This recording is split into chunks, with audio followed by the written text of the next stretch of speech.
Okay, next I invite Dr. Vandana Pradeep for her talk on intermediate uveitis. Okay. Very good evening. So, uveitis has always been the most challenging diagnosis in ophthalmology. This is me seeing a case of uveitis around 5 years back.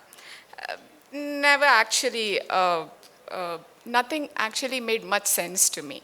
They used to talk about TB on one hand, they used to talk about autoimmunity on the other hand, and about sarcoidosis, and then about worms, and even about tumors. So uveitis was like that. Fast forward to now. Now when I see a case of uveitis, my face goes like this. Okay, so there you are, your uveitis. And my mind, this runs through my mind. Translating a very popular Malayalam dialogue, like, whereupon I shall tell thee who thou art and who I am. You know, there's this thing about uveitis. Once you get into uveitis, once you actually get the hang of uveitis, you get into this detective mode. You know there's a culprit somewhere out there. And there's this constant challenging voice on the back of your head every time you see a case. And it goes like, I don't know who you are, but I will find you and I am going to kill you. So I think that works better with, I think the joke works more with uvea doctors. So anyways, a very warm good evening. I'm Dr. Vandana Pradeep, and I'm here to talk about intermediate uveitis. This is going to be a very straightforward presentation. I'm going to deal with just the basics. So intermediate uveitis, the first thing to be understood is that it is an anatomical diagnosis. It is not a clinico-pathological entity. It only means that the inflammation is localized in the vitreous and the peripheral retina.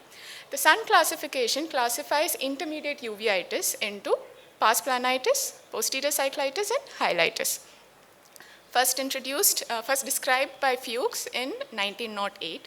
Since then, various terms have popped up: peripheral uveitis, chronic posterior cyclitis, peripheral uveoretinitis, pars planitis, cyclochorioretinitis, and chronic cyclitis. They all basically mean one and the same thing. So, IU is usually a chronic relapsing condition, accounting to up to 25 cases in cases of uveitis. Most common in the third and fourth decade of life, and it can account to around 20% of the pediatric cases. Etiology, idiopathic is the most common, accounting to around 70% of cases of IU. Any intermediate uveitis without any systemic associations along with snowballs and or snow banking is known as pars planitis. Secondly, it may be infectious. It may be associated with TB, leprosy, syphilis, Lyme disease. It may be non-infectious, where it is associated with sarcoidosis, MS, inflammatory bowel disease, and Sjogren's syndrome. So usually it's of insidious onset. It is usually bilateral. It may be asymmetrical. Patients usually have a white eye. There are no complaints of pain, no photophobia, no redness. So as I said, the inflammation is localized in the vitreous or the peripheral retina. So the most characteristic feature is the presence of vitreous cells. Presence of vitreous cells and vitreous condensations results in the patients having complaints of floaters. These may aggregate and usually in the inferior periphery, and that is known as snowballs. Snowballs may further accumulate, and that is known as snow banking. And the vitreous inflammation may be of various intensities. It may be dense enough to even hinder the view of the retina, and that may result in blurred vision. So this is how vitreous cells look. Vitreous cells may be of various degrees. This is how snowballs look, and this is snow banking. Most commonly in the inferior periphery may go up to 360 degrees. This is vitritis in various intensities. So nothing in uveitis is exclusive. So you can have associated anterior uveitis where there may be associated KPs, there may be AC cells, there may be posterior synechiae. You can have peripheral retinal vascular changes, inflammatory changes in the retina, and disc edema. So usually intermediate uveitis is a benign condition. The complications arise due to the chronicity. Complications most commonly chronic CME, glaucoma, cataract, optic atrophy, and retinal detachment. These are all causes of defective vision in intermediate uveitis, most commonly chronic CME.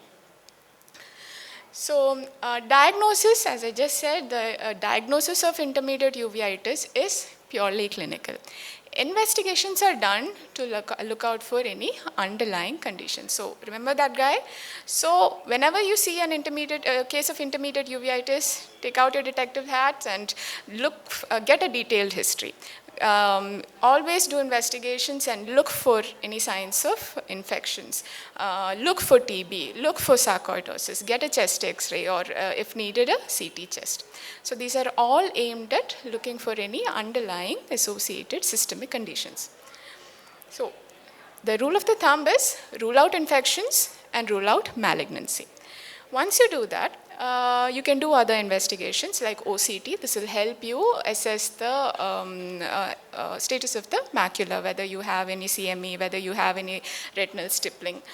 B-scan ultrasonography is done in case of an opaque media due to vitritis you want to know the status of the retina. And FFA if you want to pick up any subclinical vasculitis. So once you're done with that, treatment. So treatment, the main thing is treat the cause, if any. The next step is our step-ladder approach to uveitis, where, as usual, corticosteroids are the mainstay in treatment. If it is not responding to corticosteroids, you go ahead with immunosuppressants, biologicals, and surgery. The main reason for doing surgery is, one is you want to decrease the inflammatory load, and secondly, you want to clear the media. So that is the end of my presentation, covering the basics of intermediate uveitis. I hope it has been helpful. So I think I'll hand over the mic to Anuradha ma'am and for her comments. Any questions from the audience? Thank you, Vandana. I think, when you look at the anatomical classification of uveitis, probably intermediate uveitis is the one which gives you the least clues as to etiological diagnosis by, just looking at the. So it's very important that you pay attention to the history, and also, you'll have to rely on the test. Now, from my experience, some of the things which can look like intermediate uveitis is old vitreous hemorrhage. Okay. People have treated it as intermediate uveitis. The intraocular lymphoma.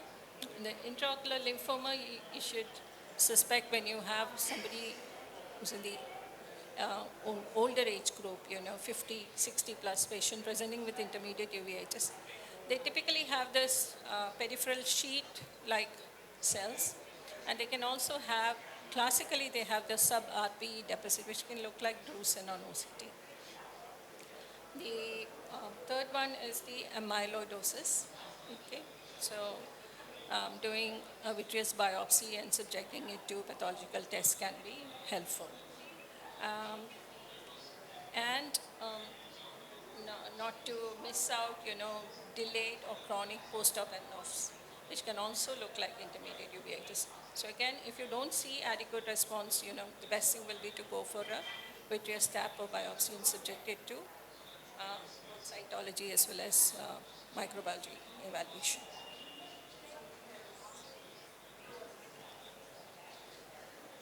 Something I find sometimes missed is peripheral in acute retinal necrosis. They present with severe vitreous haze, and without a good peripheral examination, you will miss the tongue-shaped lesions, and then the diagnosis completely changes from intermediate uveitis to ARM. Thank you, ma'am. Thank you, Vandana.